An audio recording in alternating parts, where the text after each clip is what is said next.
If you're new to the podcast or this is your first episode that you're ever listening to, I welcome you here. And if you're coming back, welcome back.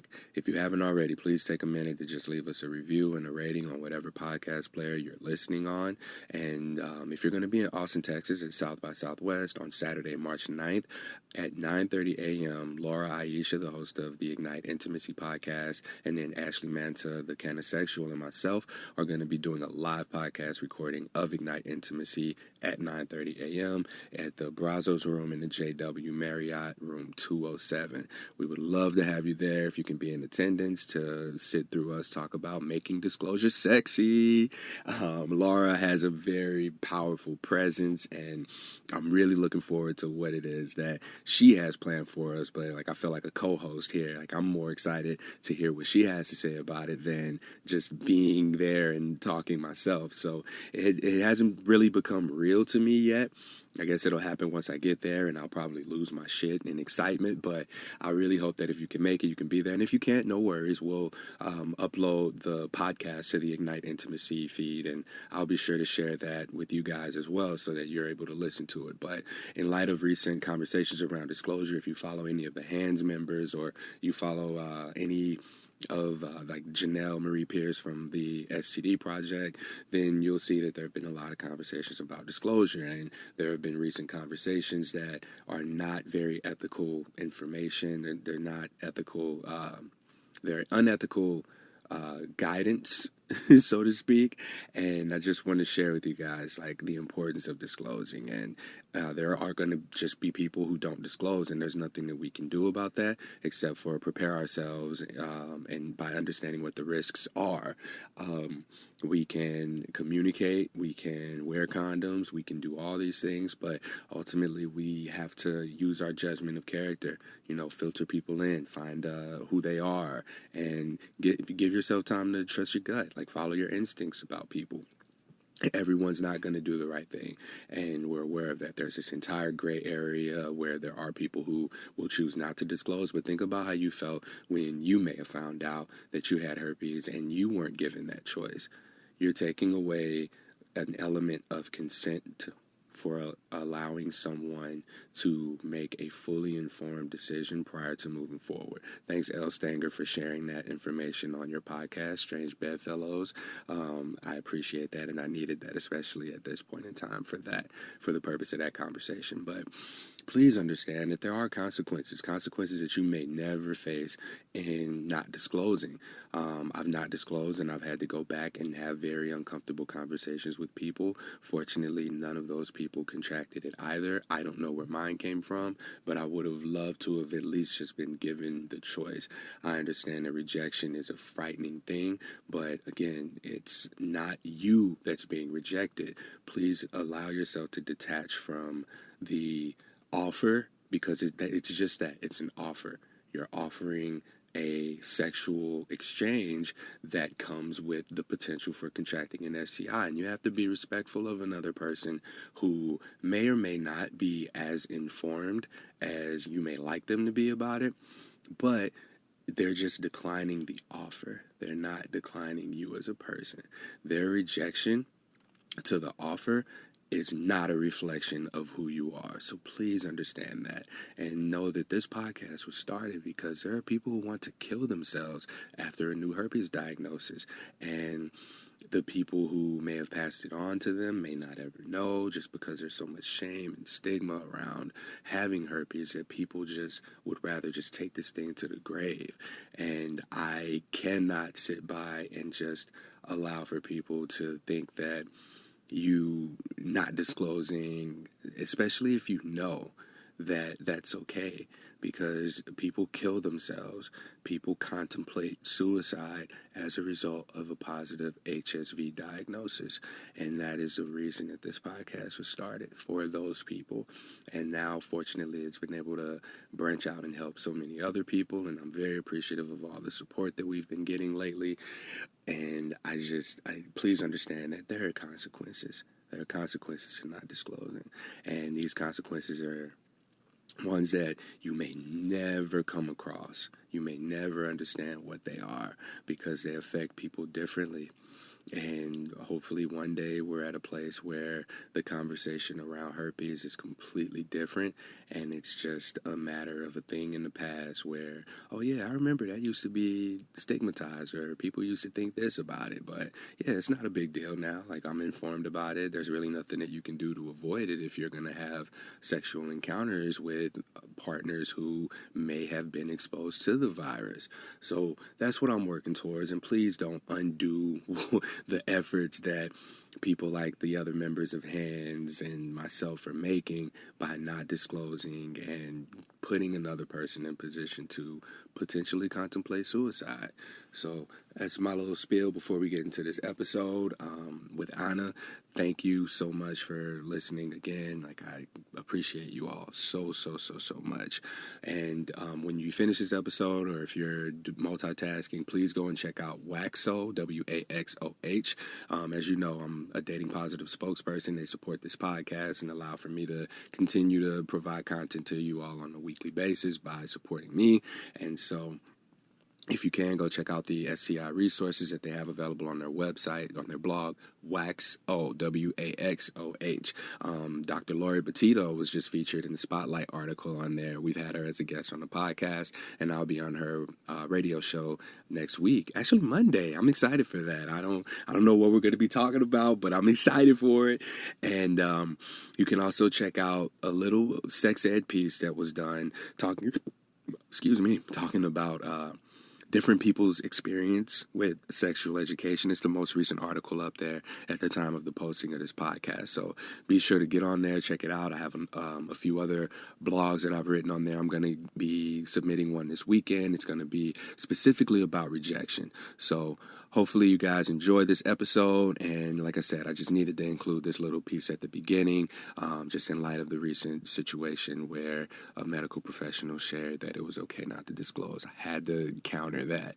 So check this out. Let me know what you guys think. Please leave a review, a rating, a comment, anything. Message me. I'm on social media at H on my chest. Check it out. That's the beauty of this. Like, I get to say whatever I want to say, and then later on, depending on what my mood is, decide if it stays or not. It's so fun. That's awesome. Welcome to Something Positive for Positive People, a hub of sexual health resources for the emotional aftercare of an individual who is newly diagnosed with an STI. I like how I just switched that up and pulled it out of my ass. But that's really what this has become now. It started out as a resource for people who were newly diagnosed and were contemplating suicide, and here we are almost 2 years later, still doing this podcast, still finding guests to interview. And I remember when I was hoping to just do one episode a month because it seemed like no one wanted to talk about this. But thanks to all of the listeners for recommending guests, for rating and reviewing this podcast and getting it additional exposure, so that people have been able to reach out to me directly and make the decision to join this podcast. And it also helps when I approach new people who I may just stumble across doing different things with their lives, and herpes just isn't really significant to them. I've been able to present this to them in a way that is more appealing for them, where they get something out of it by taking the time to sit and talk with me about their HSV experience. Now, all of these experiences have been very useful to people. We can interchangeably swap out herpes or HIV or AIDS or HPV with any other life situation, and we're left with a story of perseverance, someone facing adversity, working their way through it, and each story has its own lessons with it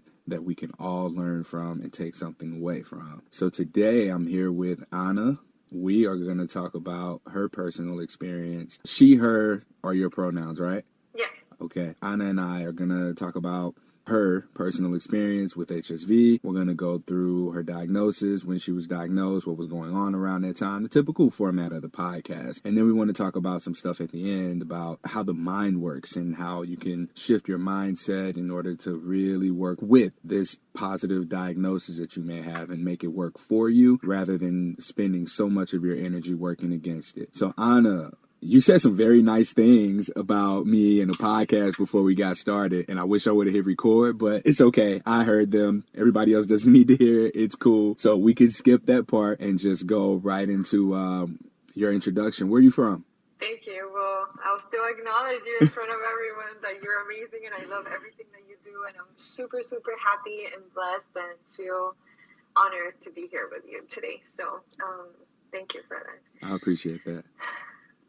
I am originally from Colombia. I was born in Colombia, and I've been living in Florida for more than half of my life, 18 years now. More than half of your life? Yeah, so I've been here 18 years. I'm 31. Yeah. Nice. I never want to ask someone how old they are because I just assume that everybody's my age, and that's gotten me in trouble lately because I train people at a gym, and I talk to everybody and make the assumption that everyone's 30, and it never occurs to me that there's someone in there who's like 22 years old or 25, because I am not the same person I was when I was 25, 20 years old. So there's this language barrier, and one of our other trainers there, he's young, he's 23, and when we're all texting in our group chat about, when we're going to be at the gym, when we have people coming, he'll text us like he's 23, and I'll just be like, what? It just makes me feel so old, Ana. Again, mindset. Yeah, there you go. I'm still a child at heart. My last post was about just saying how people talk about their 30s, how people used to say, oh, the 30s is your best times, and I used to think when I used to meet people that were 30, I would be like, oh my god, that's old. Right. And now I'm like, I am the bomb. I'm 31. Holy cow, I've never been this hot ever, and I'm only about to get hotter in wine. So that's just mindset. That's just how I think about it. It's about tricking it. This little thing. Yeah. Speaking of mindset, you want to tell us what you do for a living? Absolutely. Yeah, sure. We'll start with that. I have a background in psychology. I went to school for psychology, and my life work has always been about self-development. That was always my passion, to read books. It was never comics, anything, nothing else, just self-development. So I went to school, and I decided before I got my master's, I was like, I'm done. I'm just going to be a coach. And throughout the process, I didn't know what I was going to make it about. I just knew that I wanted to help people with their mindset and continue to be positive and learn from everything that happened in their life. But when I got diagnosed with herpes, it was a huge thing in my life. And I guess I'm just going to dig into it right now. I was diagnosed 5 years ago. When that happened, I had just gotten out of a 7-year relationship. I had moved back home close to my parents and my family, and I was completely lost. I didn't know who I was. I was 25, and I was like, what the hell am I doing with my life? Who am I? I've been devoting so much time and my life into this guy, and now I just don't know who I am and where I'm going. So I had a huge freak out. Being diagnosed, I just got really consumed in my experience of it, and I went through depression for a few months. My therapist, after I got done with everything, she was like, I almost diagnosed you with depression, because I got to a point that I didn't know if I could actually help you get out of there, because you had to do it yourself. So I went to therapy for a few months, and that therapist just helped me develop so many tools that I could use in life in order to get out of that. I always talk about that moment because for me, it's just, I love looking at the dark side and our shadow as something so powerful that we can make it our best friend. And that's what I started to do. In those dark moments when I would be at my mom's house and I was just in the shower, water running over. Special guest appearance. I know, special guest. And then I would just be on the floor crying, thinking my life was completely over. And then it just got to a point that throughout therapy, I told myself, you're not going to let yourself get consumed by this. You got to own this. You're 25 years old. What are you going to do the rest of your life? Are you going to end it? Are you going to continue to be like this? What are you going to do? How are you going to make money? How are you going to make a living? How are you going to make an impact? It's you got to get over this, Ana. So I just started to talk to myself, and I started to disconnect from that. And I started realizing that all the research I did about herpes, most of it just came from this fear of experiencing herpes and the view that everybody in our society had about it. Hearing about that was like quicksand, just in it, and it just got deeper and deeper. And then I just got to a point that I just stopped myself, and I was kind of like, the world stopped, and I looked around me and I said, what the fuck is this? I said, I'm not going to let this shit consume me. I said, I'm going to own it. This thing is mine, is my beast. You're going to work with me, and I'm going to do something with it. And then I just started disconnecting. And it was like my white wolf, my lovely dog, like that. I just started walking with this beast. And I just started letting it empower me and doing some soul searching, like taking solo trips, understanding like why I did what I did, the thoughts that came to my mind, how I was in those thoughts, all of those things. And it was just like so powerful. And with myself, it took me time to understand what I had to do, because this is something that I talk about, and I'm just going to say it, that I've known for years that I've had a huge calling to help people, but I didn't know what it was. And when I got herpes and then I started through this journey, I said, this is my calling. Even if I didn't want it to happen, this happened to me because I'm going to make, like, I'm the kind of person that I will do something with it. And so I decided after a breakup, which I share this in one of my videos too, after a breakup that I was having sex with him and he had had a few drinks. And so the condom broke and he realized that the condom broke and he ran to the bathroom.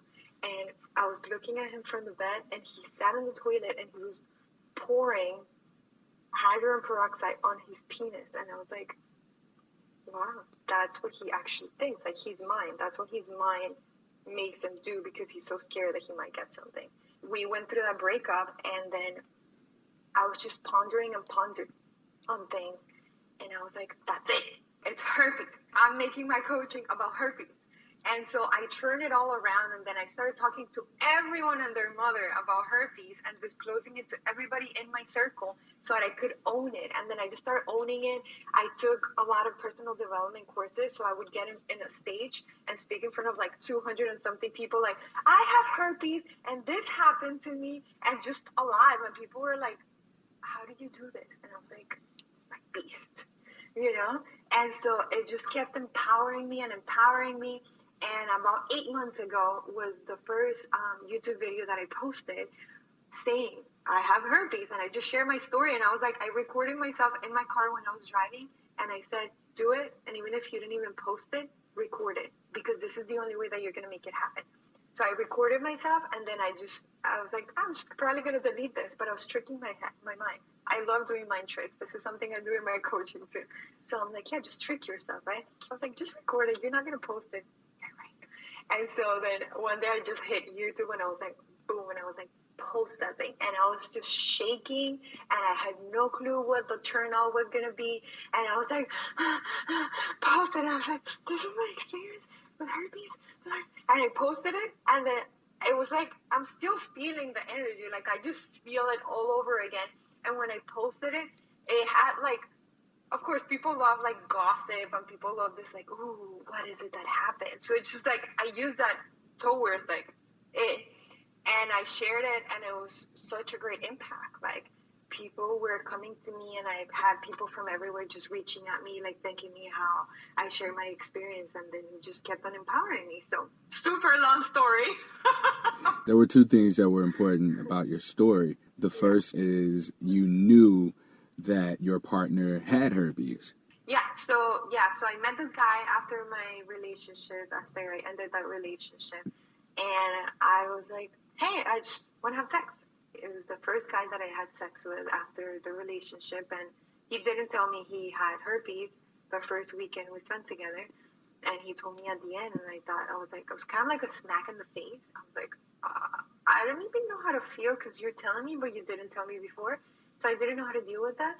But then we just continued to see each other, and yeah, after I knew about it, and then I was like, okay, well, herpes, it's not a big deal. Like, it's just herpes. Then it happened. The important thing here is that you asked him if he had anything, and he told you no.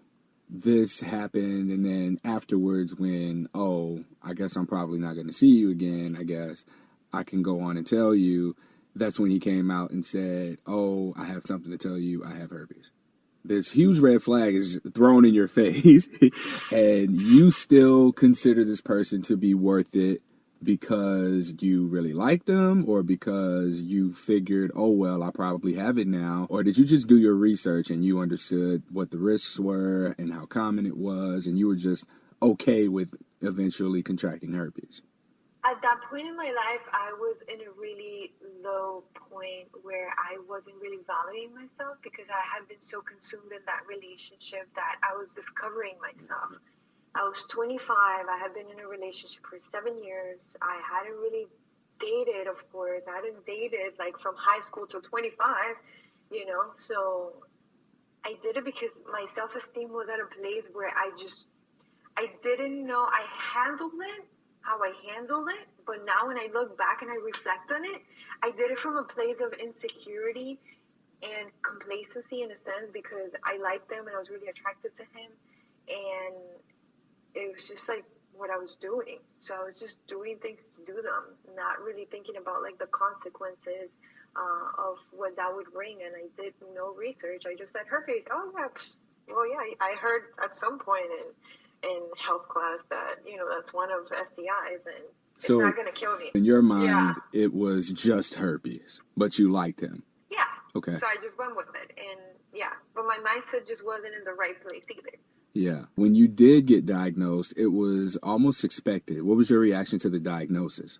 I knew I had it before I even got told I had it, because I started feeling a tingling sensation in my spine, and I texted him and I said, oh, I'm feeling a tingling sensation in my spine. And he was like, oh my God, you got it. The world stopped, and I was like, okay, here's what you got to deal with now. What are you going to do? And even my friends at some point, like, I have a friend that was really close to me at that time, and she was like, I was more worried about it than you were. So I just kind of just took it as like, hey, I pretty much chose it, because I knew. So I knew I had to take responsibility with what I had done. And with your culture, you said you're from Columbia, and you don't mean like Columbia, Missouri, or Columbia in No, D.C. Colombia, the okay. Country where Shakira's from. Yeah. All right. Now, and Sophia. You got here at 13. I don't know if you had any sexual education to that point. I've always known or read about or seen in media that Colombian culture has been more sexually liberated or more in tune with the emotions and real flirty and just naturally have this very sexually charged energy behind it, as opposed to where we are in America. We're sexually oppressed, and you approach this like, okay, I want to have sex with you. And then when you knew about him having herpes, it was like, oh, okay, well, it's herpes. It is what it is. Do you think that your background, your culture, your upbringing, your family had any sort of influence on your sexuality? Well, I think it's amazing. You ask really good questions, Bertie. This is great because I told my dad I was going to be doing this podcast, and he was like, oh my God, you got to send it to me. And so it's great that you bring that up, because I think that culture does have a huge impact on how we see sexuality. And growing up, I'm an only child, and thankfully both of my parents were actually extremely open with me when it comes to sexuality. And you're absolutely right when it comes to our culture in Colombia being so open. We are extremely sexual beings. We are just really flirty. We're pretty open about sex. Women are all voluptuous. We have a really sexual culture, and within that, there's still a lot of judgment.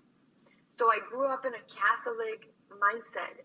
I went to Catholic school, and I grew up in a really, oh, you're a girl, and you're like this, and da-da-da-da-da, all of this guidelines and how you're supposed to be, how you're not supposed to be, all of that.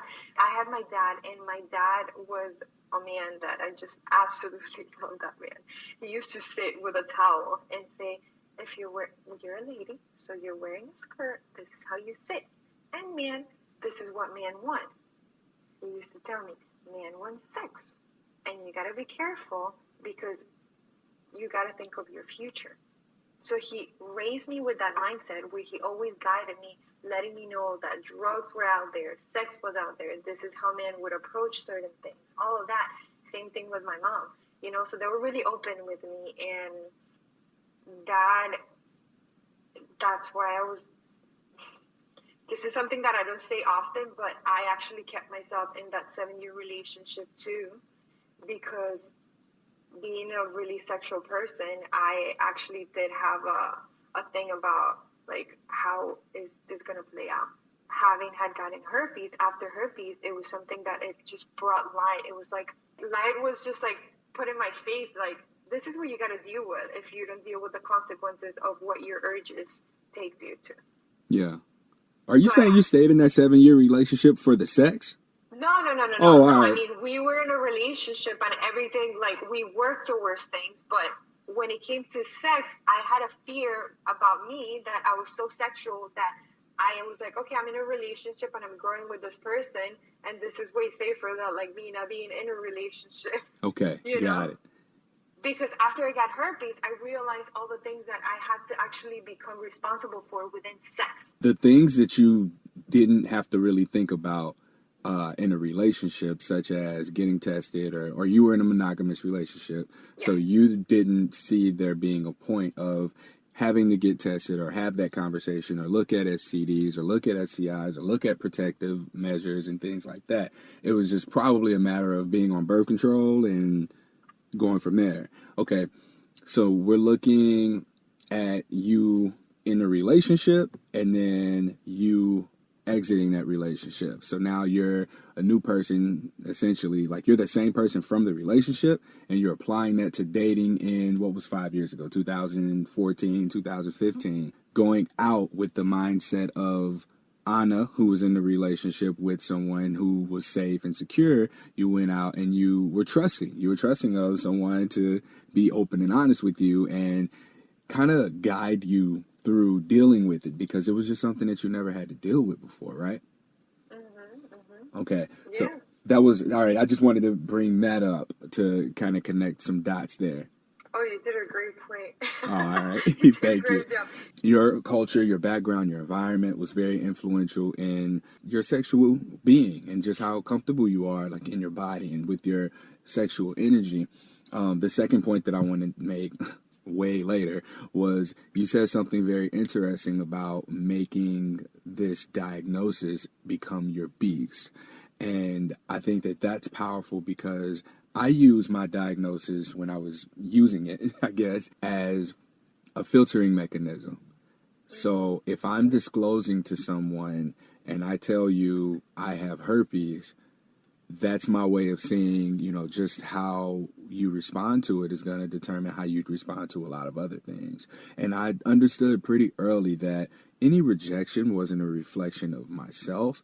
It was a reflection of that person's beliefs and views toward the stigma, which is really just a collection of opinions from individuals who have no idea what it's like to have herpes, or they just don't know they have herpes. So it's one of those things that just continues to remain a joke. It continues to remain, just some sort of humorous tool. And so whenever I would decide whether or not someone was worth disclosing to, it's like, okay, well, do I see myself with them sexually? And I always say that you have to have these standards going into dating or going into any sexual encounter of, this is what I am going to have. Like, that's what a standard is. And a lot of people think that they have too high expectations, or they're told that they have a lot of high expectations or too many expectations. And that's not really the case. Those are standards. Typically, those people they hold themselves to a high standard of, this is how I'm going to be treated. This is how I'm going to be communicated with. This is where I'm going to be respected. The same amount of love that I give myself is exactly what I am going to get back. When you have expectations, people can let you down from those. You can be disappointed. They can be miscommunicated, not met, whereas your standards are very similar to your boundaries, and they're not flexible. So for me, whenever I would date using herpes as a tool, a filtering tool, there was a date I'd go on. If anyone was not receptive to a conversation about sexual health at all, or if they were negative about it or use stigmatizing language, I had an instance come up where someone was like that before we even started the date.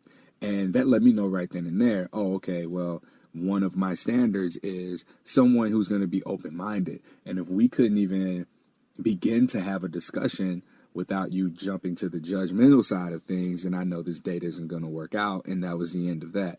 Whereas with people I don't know about, and then things come up or they open up about something that they've had to deal with, now I have this herpes, this challenge that allows for me to open up to them as well and be vulnerable with them too.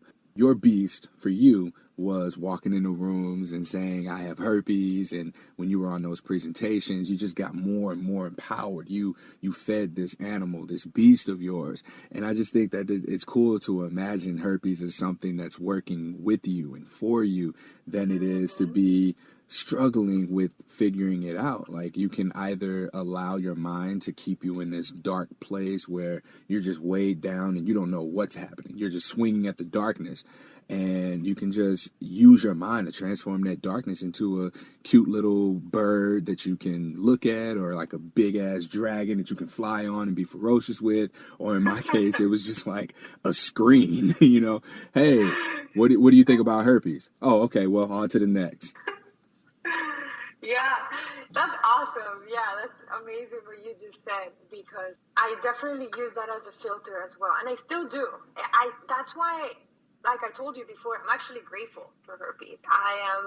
I'm grateful for it because it taught me so many things about life that I probably would have not learned if I would have continued being in that relationship, or if I would have just dated and like had random sex encounters, and I would have never realized that STIs was something that I could have dealt with, or that I could have got. So when it happened, I just turned it around. And what you said about darkness, it's fighting with darkness.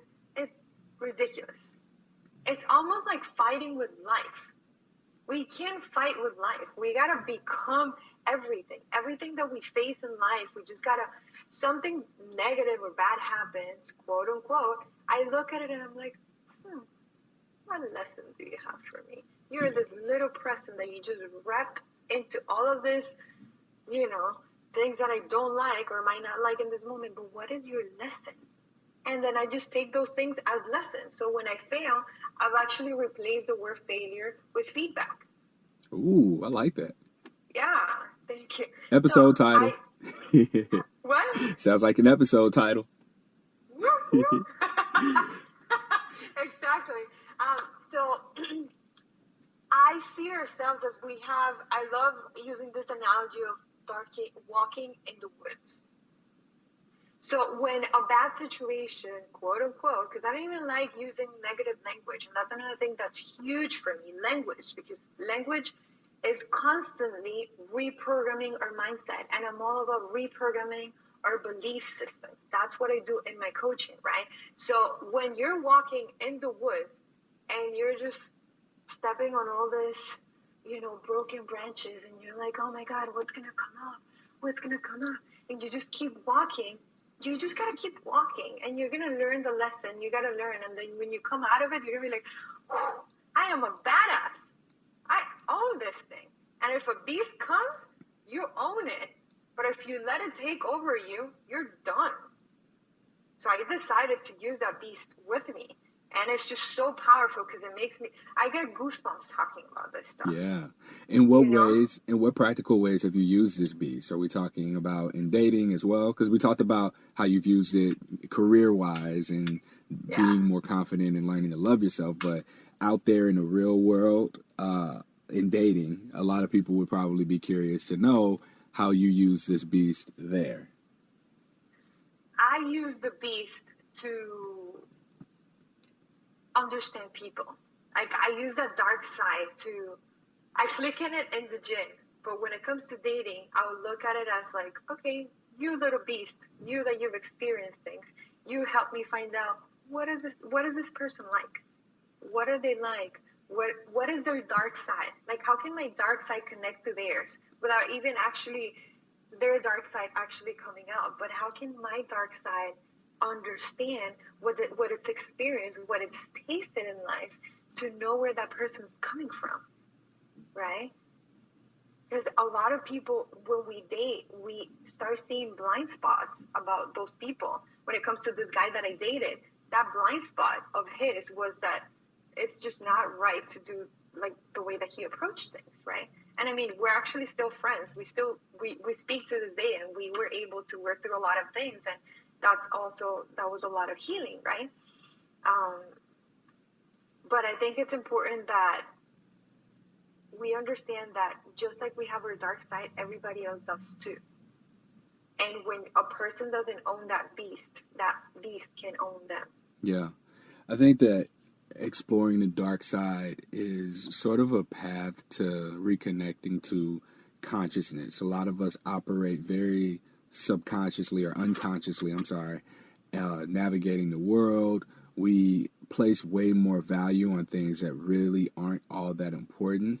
So connecting to someone who has sat with their darkness, someone who has embraced it or even conquered it, or just aware that they have darkness, being able to connect there is a whole different world, because you've gone through something that not very many people can connect to. I was speaking with someone earlier today, and we talked about how she doesn't like large crowds, but she does like very deep conversation. I was like, oh, that's interesting. You know, the bigger the crowd, the smaller the talk can be. So you got small talk in big crowd situations, but when you're in small, intimate settings, that's where you can have those large, cosmic conversations. And usually that's what happens. You know, you're able to sit with someone and identify what their darkness is, or dark side, or the thing that they may not want people to know about, and you're able to connect there. And that's ultimately what we want. We want to be able to connect with the people who are willing to do the work, because these just tend to be people who have a much more open-minded perspective, or let's say expansive perspective, rather than limited.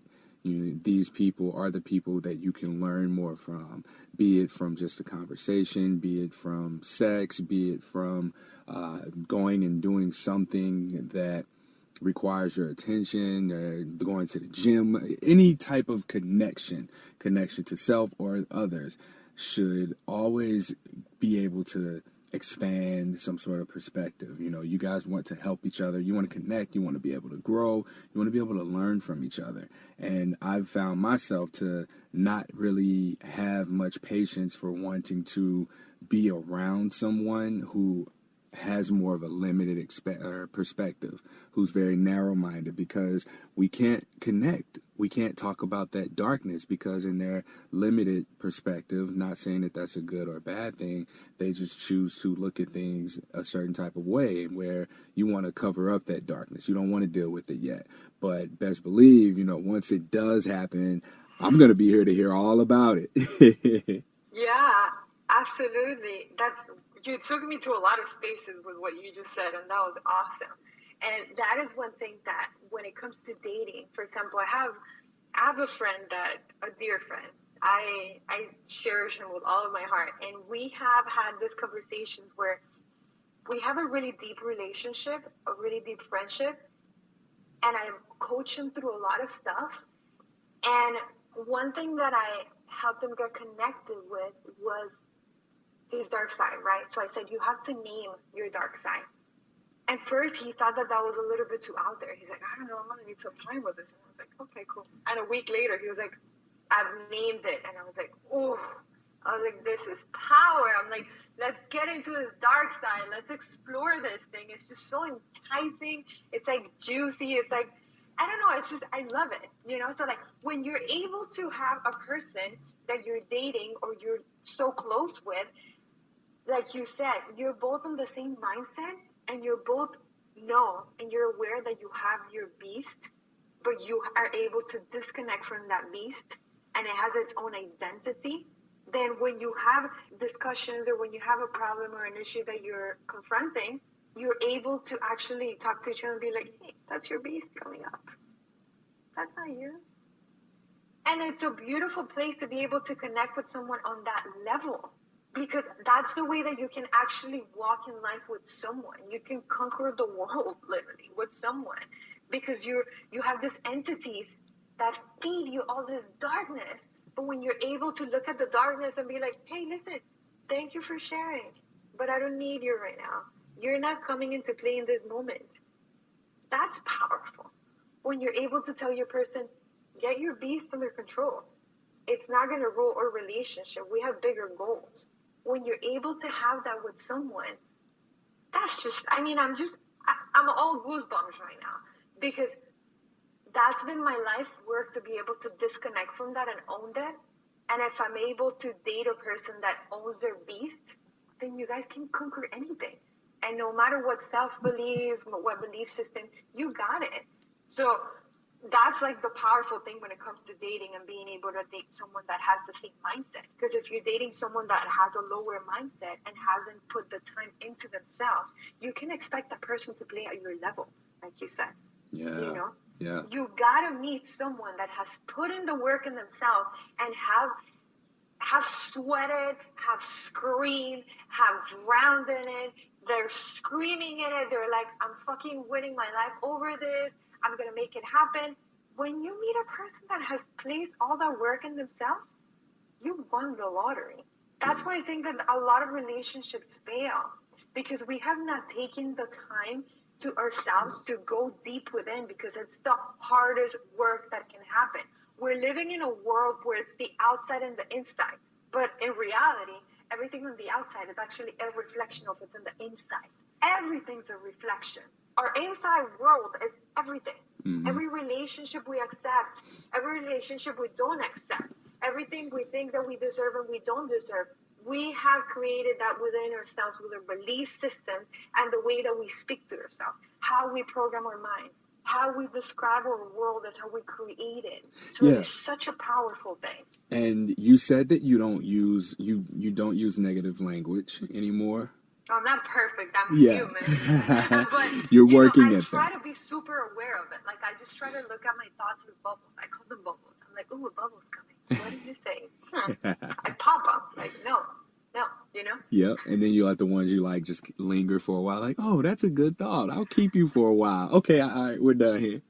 I like it. In use of negative language, I've found that to have a lot to do with my upbringing. The way that I am now is as a result of negative language to me as a kid, because it would send me down a path away from the behavior that my family, my parents didn't want me to do. From don't be like this, don't be like that, don't do this thing, you can't do that.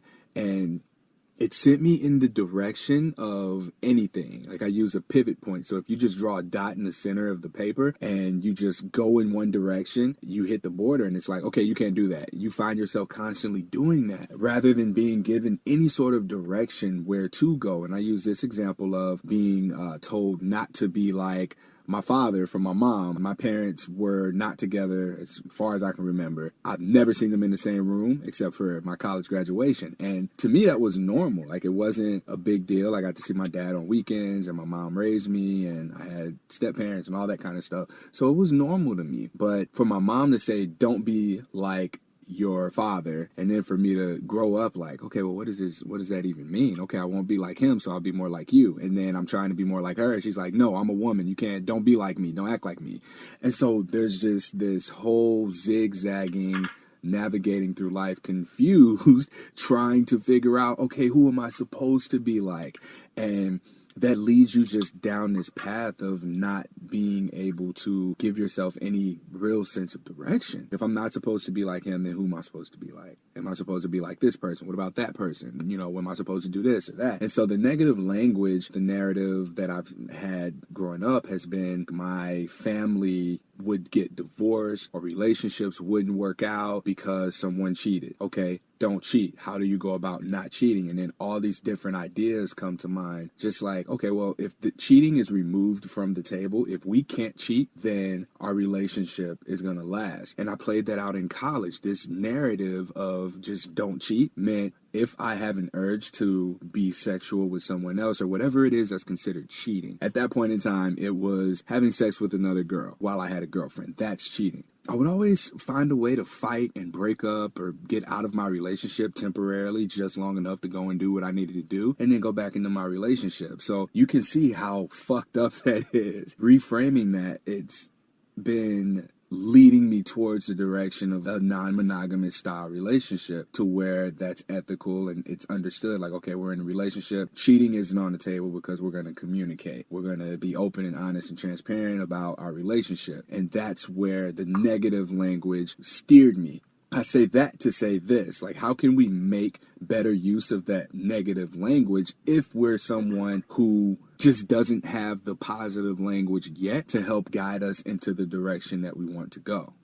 Holy cow, I feel like we could make 1,000 podcasts from what you just said. We can. That was freaking awesome. I was like,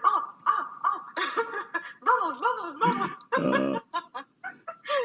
Well, yeah, so it is said that a child's mind, our mind, is pretty much programmed up to like our first 7 years of life.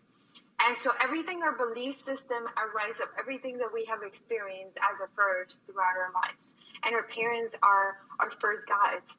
Like our moms is our first view of a woman, and the man is the first view of a man. And whatever we end up making meaning of those experiences, that's what the mind is programmed with, plus whatever it actually came with from the store, which is from our ancestors, you know? I think that there's just so many ways to go about this. When I wasn't aware of my thoughts as much as I am now, and what I could say to a person that wants to start this path is everything starts with awareness.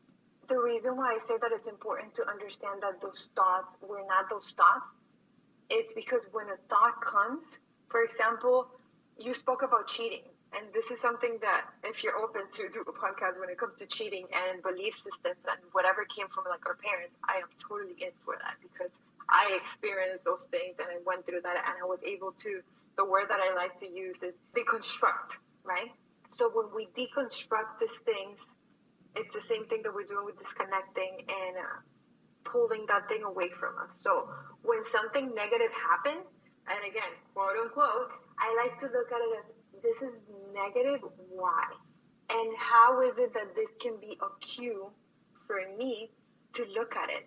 That if something bad is happening in my life, that is the thing I gotta work on. Oh shoot, I just got charged this huge fee because I didn't pay whatever bill, or, you know, my credit's going down because I didn't make this payment. Okay, got it. So I just messed up my credit for a few points. What can I do? And I don't even know why I went to credit. Because I'm rebuilding my credit. That's easy. The mind took me there. Ooh, credit. Yeah.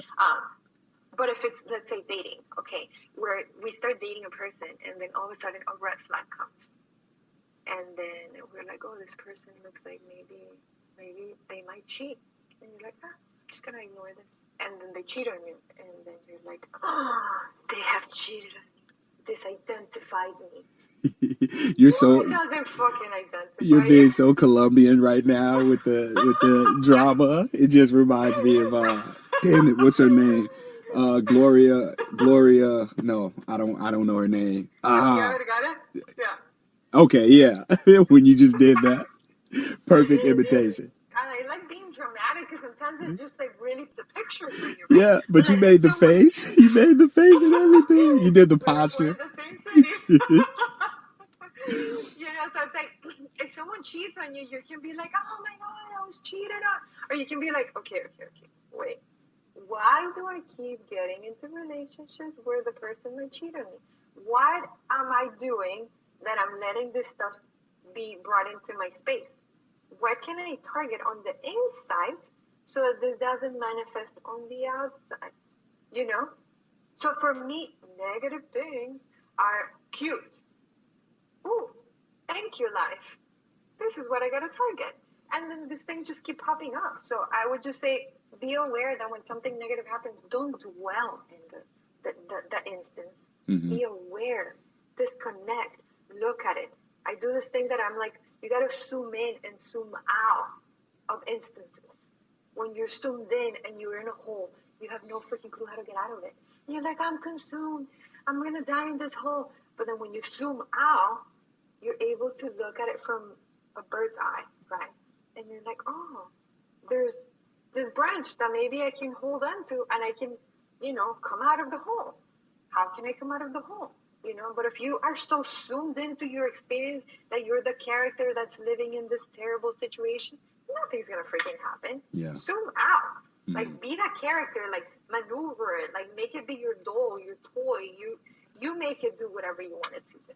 Yeah. You know, play a game. I play games in life. Like, I heard, like, the last podcast, and I know you can curse, and I've already done it a few times, but I love mind fucking myself. I mind fuck myself. Call it mental. Is it mental masturbation? Well, I do that too, but that's another topic. but I call it mind fucks because I create scenarios in my head and I'm like, ooh. That's the new title for this podcast. Mental masturbation. Yeah, or mind fucks. What is your favorite mind fuck? Oh. Nice. Oh, you know? Well, while we're on the topic of fucking, you're not doing that. You're celibate as of August 2018? Yes, I'm loving it. Okay. Yeah, it's really interesting. Now, how did you get into celibacy? Okay, so a few months ago, I actually brought it up to a friend of mine. And I said, I've been wanting to be celibate for some time.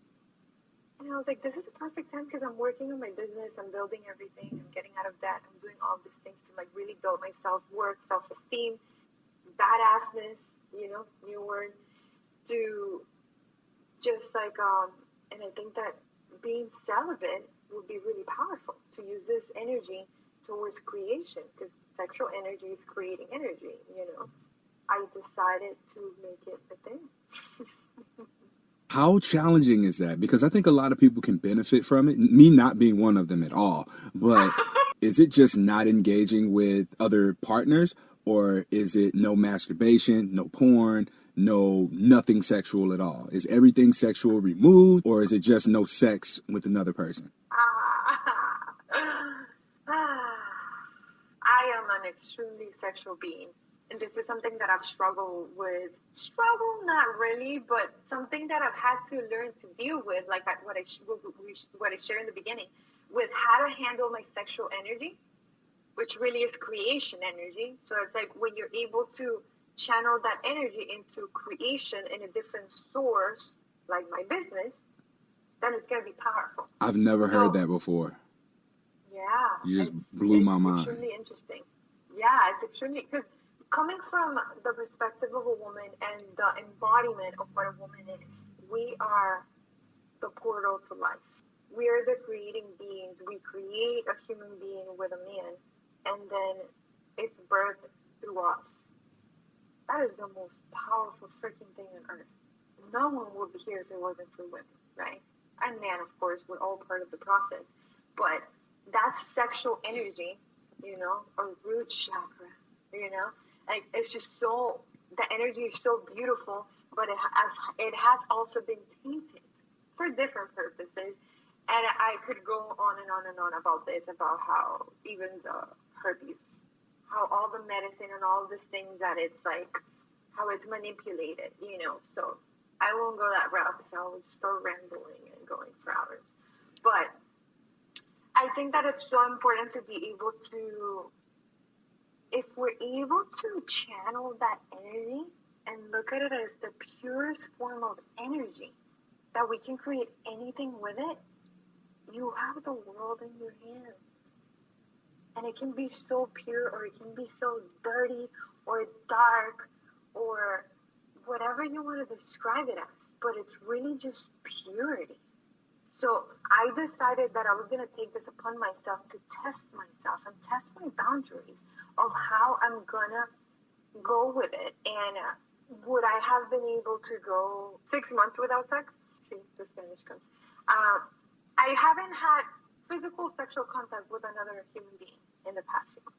Now, would I be able to go all of that time without enjoying myself?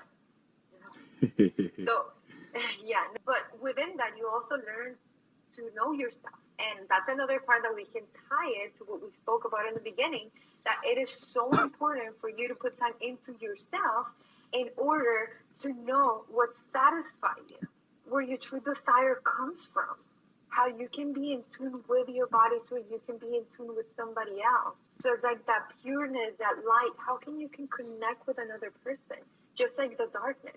How can you connect both things? Because sexual energy, it's powerful because you can connect on such a loving way of connecting souls with each other, that is a powerful way to have a sexual connection with someone. And within that, we also, when we know how to connect with our sexual energy that way, that is powerful. There's so much. There's just so much in all of that. I always say there's layers to layers, because we can talk about one subject, but there's always going to be an underneath, another layer, the layer to layer here, little nuance, little thing that we might not be able to see. But the more that we do things, the more we're able to learn from them, right? Mm-hmm. So, yeah, so I am just having sex with myself. I'm in a relationship with myself. And, yeah, sometimes I actually use content to I let like my how you mind... put it. Content. Yeah. I love content. Right. But that's another interesting part too, because when you're also separating yourself and being celibate, there's a sort of pureness that you can go with, or there's a sort of darkness that you can get into. And I've explored myself going into both. I have looked at my sexual energy, and I have looked at masturbation as something that I can really honor my being, or I can make it just like connect that with my shadow. And when you connect your sexual energy with that shadow, that can be a really dangerous place too. And this is a whole other topic. But this is where I observe those bubbles, and I disconnect and I deconstruct, so I'm always stepping outside of things. But yeah, being celibate has been absolutely powerful, and my plan is to go through with it for a few more months. Good. So my business is up and running, because this energy is also going to help me with the people, with whoever I'm coaching, to get in touch with that themselves. So okay. I've made my life a life work so that I can actually help others. So All that's right. what I'll continue to do. How challenging is dating while you're celibate and have herpes? Man, we got a lot here. Ooh, I just love this podcast. It's a whole world in one. Well, really interesting. So, one, I am not dating. I'm not dating. Because when you're attracted to someone, your sexual energy is just going to come up. We're beings, and we're adults. And when you kiss someone, you're not just going to kiss them. You're going to start touching each other. And if you touch each other, oh, shoot, it just happened. So I'm really protecting my energy when it comes to who I hang out with, what I listen to, where I go to, all of these things, because all of that influences us. So I'm being extremely cautious of what I do, and mostly it's really just like myself and my dog. I'm at work, I'm at my other job, I'm on my business. I might hang out with my parents, I might hang out with a friend once in a while, but it's always in a really mindful state of me understanding what could happen and what has happened in the past that I'm willing to change now, that I don't want those things to continue to go in the same route that they were going in the past. And that's also one of the reasons why I decided that I wanted to be celibate, because I don't want to continue feeding those self patterns, belief systems that I had about myself, and even those views that I had about relationships. And I could go on and on about that too. Well, we're hitting the time point here. We could talk for hours and hours and hours, so we'll have to have you back on here, or maybe do some live videos or something like that, even just if it's just a YouTube or IGTV video or something like that. But before I let you go, is there anything else you want to leave us with, and then let people know how they can find you? Yes, absolutely. Well, I want to thank you. This was absolutely amazing. I feel like there's just so much content in here. And I'm so excited to listen to this and share it. What I would like to leave people with is, I like to say that I would like for people to know that they don't have to accept their present reality as their reality. That whatever it is that they're going through right now is just lessons that they need to learn in order for them to get where they need to go, or where they want to go, really, because we don't need to go anywhere. It's all about the goals that we set for ourselves, right? So depending on the sense that we go, of the goals that we set for ourselves, we can lay a path, and then there's a certain path that we got to walk, and within that path there's things that we got to let go of, so we can get lighter and lighter and start adopting the things that we do need to help us get to where we need to get. So it's, in my perspective, I'm all about the mindset, and I'm all about the language. I'm huge on that. So I thank you for everything that you do, because this is extremely healing for people to be able to hear all of their experiences and be able to connect. And I think that as much as we also need to be connected with each other, there's also a disconnection that we got to create to find ourselves. And yeah, that would be that. And when it comes to me, I've been working really hard on I'm working on a 6-week program that I will soon be having out. So I'm launching my website this week, probably next week. And so I have a link on my Instagram where people can go and they can actually schedule calls with me. They're free. It's just a discovery call just to know where they're at and how I could actually be of help to them, and if we're actually a good fit for each other so that we could work together. And yeah, I do live videos. I'm mostly active on Instagram. I love Instagram, and I post a lot of things on YouTube, so a lot of people see me there. And I do post a lot of things on herpes and mindset. So if anyone has a question, they can message me, they can talk to me, we can get on a call, we can see how things go. And yeah, that's about it. So you guys can find me as AMPM_coach or AMPM coach on YouTube. All right. This concludes this episode of Something Positive for Positive People. I can be found on Instagram, Twitter, Tumblr, and Reddit at H on my chest. If you like this episode, please like, rate, review, and subscribe to this podcast, or you can just share it with someone you know. Please continue to help us grow by leaving those reviews. It's helping tremendously, and we're getting in contact with more guests who are higher profile. Oh my God, I completely forgot to mention hands. I forgot. Okay, let's talk about it now. I mean, I guess I can just put it in the description. I can do that. No, but it's powerful though. Oh my God. We're both part of it. So Ana and I are both members of HANDS, Herpes Activists Networking, to Dismantle Stigma. I'm gonna have to cut this and put it somewhere in the beginning. But yeah, like we got so caught up in the conversation that we forgot to mention that. And we're currently working on a few huge projects right now in order to help with destigmatizing herpes and reaching out to the media and trying to get people on board with not using stigmatizing language so that we can get things to a place where people who have herpes are able to feel more comfortable in sharing that information with people around them. Everybody knows somebody with herpes. We just may not know it yet.